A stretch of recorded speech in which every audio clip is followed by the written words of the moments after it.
बच्चों, आज मैं फिर आपका वेलकम कर रहा हूँ हमारी केमिस्ट्री की क्लास में। और आपको पता है कि हम इनऑर्गेनिक केमिस्ट्री कर रहे हैं बेटा। आज फिर मेरे पास कंपाउंड है। हर क्लास में कंपाउंड कंपाउंड कंपाउंड ही होंगे। हम तब तक कंपाउंड करते रहेंगे जब तक आपको अच्छे से प्रैक्टिस नहीं हो जाती। तो प्लीज़ आप लोग जो टेबल है उसको बहुत अच्छे से याद करो बेटा। अगर आप लोग टेबल याद नहीं करोगे, इसमें मुश्किल बढ़ती जाएगी और रहेगी। इस चैप्टर में क्या है, एक तो कंपाउंड की नेमिंग है, दूसरा है बेटा इसके अंदर पूरे का पूरा सॉल्व करना होगा। हमें एक कंपाउंड को देखना होगा कौन सी ऑक्सीडेशन स्टेट में मेटल है, फिर उसमें उसकी हमें इलेक्ट्रॉनिक कन्फिग्रेशन लिखनी है, फिर उसमें लाइगेंड अटैच करके देखने हैं। और लाइगेंड अटैच करने के बाद हम लोगों को देखना है कि कोई अनपेड इलेक्ट्रॉन तो नहीं बचा।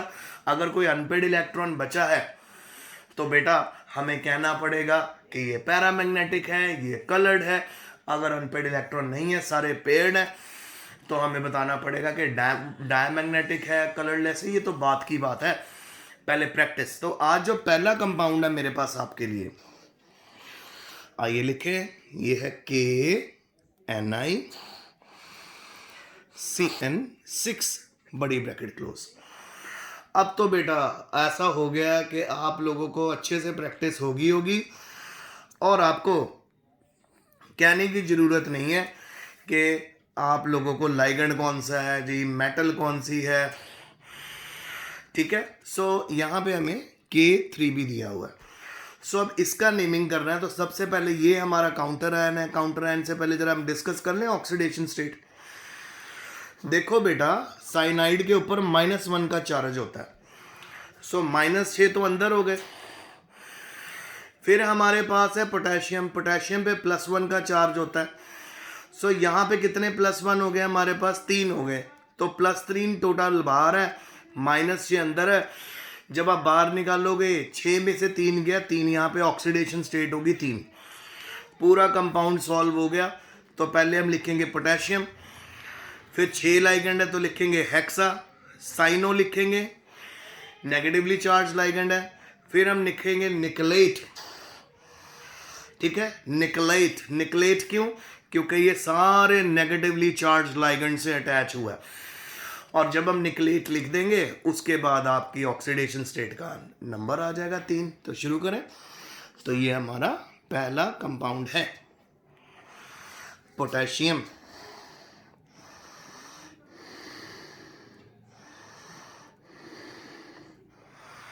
Potassium hexa cyano निकलेट।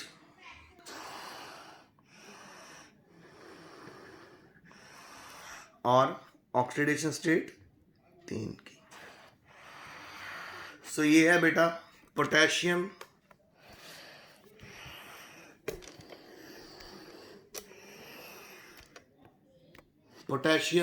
हेक्सासाइनो निकलेट 3। पहले काउंटर आयन। बार बार मैं इसलिए बताता हूँ कि कई बच्चे ऐसे हैं जो सीरियस नहीं है, तो उनके लिए मैं बार बार बता रहा हूँ कि पहले हमने काउंटर आयन लिखना है। अगर पहले अगर बाद में, तो बाद में उसका नंबर काउंट नहीं होता। काउंटर आयन के बाद जी लाइगेंड का नाम, सॉरी नंबर, फिर लाइगेंड का नाम, फिर उसका मेटल का नाम। अगर नेगेटिवली चार्ज लाइगेंड थे सारे तो निकलेट। और फिर हमने इसकी ऑक्सीडेशन स्टेट करनी। अब अगला आ गया, लिखिए। अगला है FeH2O6 बड़ी ब्रैकेट क्लोज SO4 बाहर लगा हुआ है काउंटर आयन। अब इसकी नेमिंग कैसे होगी, आइए देखें। सो प्यारे बच्चों, आप यहां पे एक बात को नोटिस करो कि सल्फेट के ऊपर SO4 के ऊपर -2 का चार्ज होता है। -2 का चार्ज आ गया। सो ऑब्वियसली ये जो हमारा कोऑर्डिनेशन स्फीयर है, इसने इस चार्ज को बैलेंस करना है। तो बैलेंस करने के लिए -2 के ऑपोजिट यहाँ पे +2 होगा ही होगा। अब यहाँ पे हम डिफरेंट मेथड क्यों यूज कर रहे हैं, वो इसलिए कर रहे हैं क्योंकि बेटा वाटर जो होता है वो न्यूट्रल लाइगेंड होता है, उसके ऊपर कोई चार्ज नहीं होता। सो वाटर क्योंकि न्यूट्रल लाइगेंड है, उसके ऊपर कोई चार्ज नहीं है, सो ऑब्वियसली माइनस का चार्ज अगर काउंटर आयन कैरी कर रहा है तो उसको पॉजिटिव का चार्ज बैलेंस करने के लिए भी तो चाहिए ना हमारे कोऑर्डिनेशन स्फीयर पे चार्ज। सो इस कोऑर्डिनेशन स्फीयर के ऊपर कौन सा चार्ज होगा, +2 का। तो ऑब्वियसली यहां पर आयरन की ऑक्सीडेशन स्टेट क्या हो जाएगी, +2। एक और बात, यहां पर हम लोग 8 नहीं लिखने वाले क्योंकि आयरन न्यूट्रल लाइगेंड से कनेक्टेड है। तो आइए इसका नाम कर देते हैं, बहुत आसान है, 5-6 है हेक्सा एक्वा।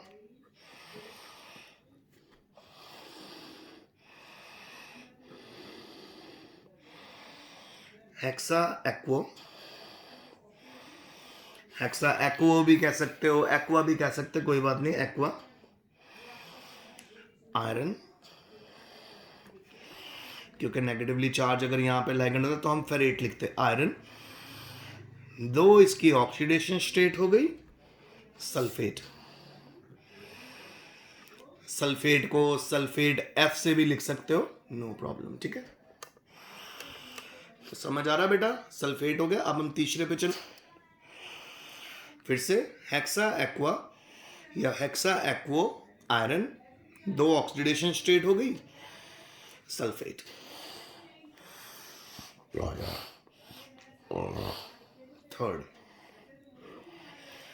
थर्ड है PT, NH3 हमारा है 6, Cl है 4। अब यहां पे करने वाले हैं, अब मेरा वाला फंडा यहां पर भी लगेगा। सबसे पहले देखो बेटा, जो अमोनिया है वो न्यूट्रल लाइगेंड है, कोई चार्ज कैरी नहीं कर रहा। सो अगर अमोनिया हमारा न्यूट्रल लाइगेंड है, कोई चार्ज कैरी नहीं कर रहा, सो डेफिनेटली हमें काउंटर आयन को यूज करके इसकी ऑक्सीडेशन स्टेट निकालनी पड़ेगी मेटल की। क्लोरीन के ऊपर, क्लोराइड के ऊपर -1 का चार्ज होता है, आपको पता है ये हैलोजन है। सो -1 है तो टोटल 4 है, तो यहाँ पे टोटल चार्ज कितना हो जाएगा, -4 का चार्ज। सो उसको काउंटर बैलेंस करने के लिए इस कोऑर्डिनेशन स्फीयर पे कौन सा चार्ज होगा, ऑब्वियसली जो इनविजिबल है यहाँ पे +4। सो वो +4 यहां पे इसकी प्लेटिनम की ऑक्सीडेशन स्टेट हो जाएगी। करें अब इसको सॉल्व। हेक्सा अमीन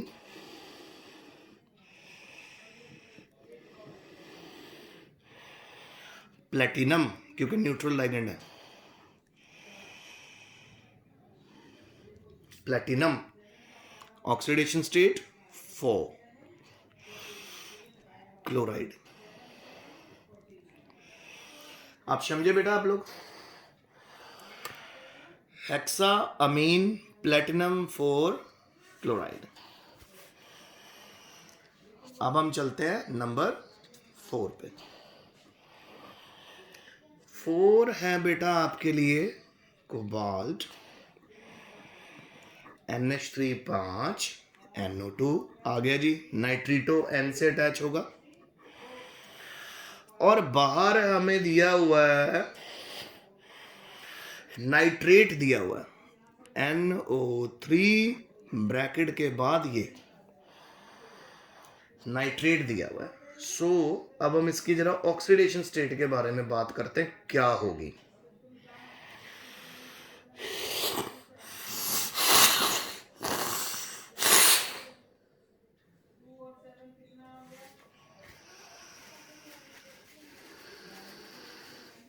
देखो बेटा,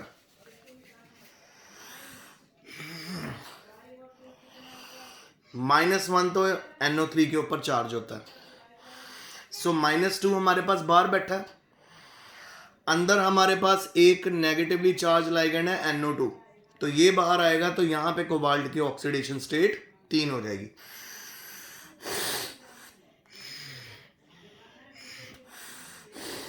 एक बात तो मैं ऑलरेडी आपको क्लियर कर चुका हूं, किसी भी कंपाउंड में जब भी कोबाल्ट आता है, क्रोमियम आता है, जब भी कोबाल्ट आए, क्रोमियम आए, वहां पे ऑक्सीडेशन स्टेट 3 ही होगी। अब यहाँ पे आईयूपैक नेमिंग में ये निट्रिटो नाइट्राइटो है, एन नाइट्राइटो एन होगा, फिर मेटल का नाम होगा। और क्योंकि ये हमारा हेक्स न्यूट्रल लाइगेंड है और ये ए से शुरू हो रहा है तो इसको हमने पहले लिखना है, तो क्या होगा,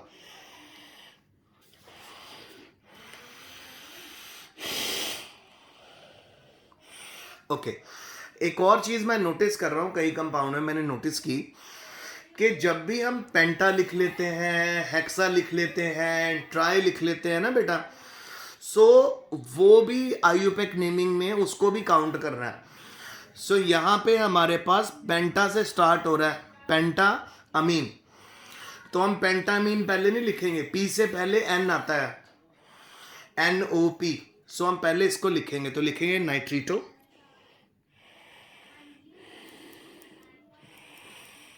नाइट्रीटो, उसके बाद हम लिखेंगे पेंटा अमीन, नाइट्रीटो पेंटामीन हो गया जी। उसके बाद हम लिख लेंगे कोबाल्ट, ऑक्सीडेशन स्टेट इसकी हो जाएगी 3 और ये बन जाएगा नाइट्रेट। सो NO3 होता है नाइट्रेट, NO2 होता है नाइट्रीटो। और अगर नाइट्रीटो हम मेटल के साथ लिख रहे होते तो हम नाइट्रीटो के साथ N भी डाल देते कि जी N से बॉन्ड बना, पर यहाँ पे हमारे पास पेंटामीन जुड़ा हुआ है ना मेटल से पहले, तो इस करके नाइट्रीटो वैसे भी पहले ABCD के अकॉर्डिंग मैंने किया है। सो अब एक और बात हमारी क्लियर होगी कि अगर बिस वर्ड आ जाएगा, चाहे उसका नाम A से N से शुरू हो, लाइगेंड का P से शुरू हो, किसी भी चीज से शुरू हो, अगर B आ गया तो वो हमको पहले लिखना पड़ेगा। चलो एक और करते हैं, एक और आ गया आपके लिए, मैं निकाल रहा हूं बढ़िया सा, निकल CO4, अगेन न्यूट्रल लाइगेंड। और जब भी ये न्यूट्रल लाइगेंड होता है, सो मेटल के साथ अगर काउंटर आयन नहीं है, सो उस मेटल की ऑक्सीडेशन स्टेट 0 होती है। तो यहां बेटा 101% निकल 0 ऑक्सीडेशन स्टेट में, तो लिखेंगे टेट्रा कार्बोनाइल, टेट्रा कार्बोनाइल निकल, ऑक्सीडेशन स्टेट 0। ठीक है, सो ये अब आपको क्लियर हो गया बेटा।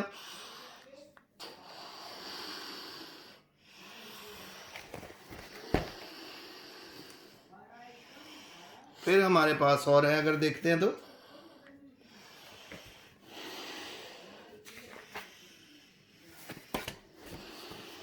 हाँ जी, हमारे पास है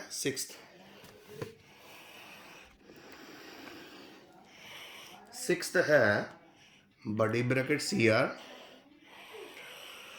NH3 3 पॉजिटिव। यहां तो पता ही चल गया कि मेटल के पास 3 पॉजिटिव ऑक्सीडेशन स्टेट है, तो इजी हेक्सा अमीन, हेक्सा अमीन,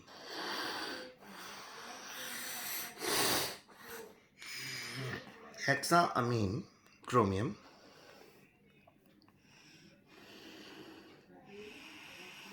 क्रोमियम 3 और पॉजिटिव चार्ज है तो आयन।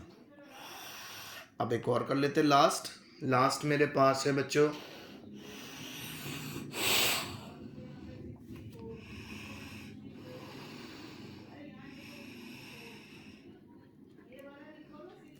EDTA बड़ी ब्रैकेट क्लोज 1- का चार्ज है। अब आप नोटिस करो कोई इथाइलिन डायमीन टेट्राएसीटेट के पास -4 का चार्ज होता है और बाहर है -1, तो यहाँ पे ऑक्सीडेशन स्टेट क्रोमियम की फिर क्या हो गई 3। तो बच्चों बात बार बार बोल रहा हूं कि जहां पे क्रोमियम या कोबाल्ट है वहां पे +3 ऑक्सीडेशन स्टेट ही मैक्सिमम टाइम में आएगी। पर हाँ, अगर आप कैलकुलेट करते हो, कैलकुलेट करके आंसर देते हो, वो तो बेस्ट ही है ना, फिर हम रिस्क क्यों ले। पर मैक्सिमम केस में अगर आप एग्जाम में लेट हो रहे हो, आपको और क्वेश्चंस भी अटेम्प्ट करने हैं, तो ऑक्सीडेशन स्टेट एकदम आपके माइंड में रहनी चाहिए कि जी कोबाल्ट और क्रोमियम की तो 3 ही होती है। कर दो नेमिंग। सो लिख लो जी, इथाइलिन डायअमीन टेट्रा एसीटेट। अब माइनस का चार्ज है, ठीक है, तो यहाँ पे आयन भी हमें लिखना पड़ेगा। और नेगेटिवली चार्ज लाइगेंड जुड़ा हुआ है जी, नेगेटिवली चार्ज लाइगेंड है तो क्रोमेट,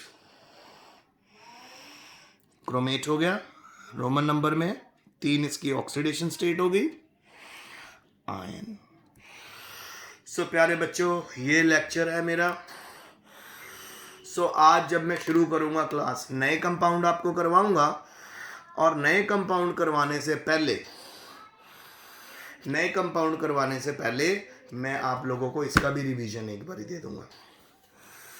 सो ये आज का लेक्चर है, इसको अच्छे से समझ लेना, एक बार रिवाइज कर लो। 5:30 5:40 पे अगर कोई भी प्रॉब्लम है आप लोग मुझे पूछ सकते हो, any time you can ask me. So be ready, learn the table, then only you will get it. एक बार टेबल लर्न हो गया, मैक्सिमम प्रॉब्लम्स आसान हो जाएंगी। तो बहुत सी बातें जो मैं आपसे डिस्कस करूंगा। एक बात मैं आपको ये बताना चाहता हूँ, आज के दिन में हम ऐसे कंपाउंड के भी कांटेक्ट में आए जिनमें न्यूट्रल लाइगेंड लगा हुआ था, पर बाहर का लाइगेंड बाहर का काउंटर आयन डिसाइड कर रहा था ऑक्सीडेशन स्टेट। अगर -2 है तो +2 आयरन की। इसी तरह ये देखिए, अगर Cl4 था, -4 बाहर है तो +4 यहाँ। ये भी हमने एक चीज सीखनी है। और जब भी हेक्सा ट्राई टेट्रा बेस आगे लग जाता है, सो उसको भी हमको पहले लिखना पड़ेगा। बी से बेस है तो वो पहले आ जाएगा लाइगेंड, ठीक है। सो आज का लेक्चर यहीं तक। Stay home, stay safe, best of luck and study hard.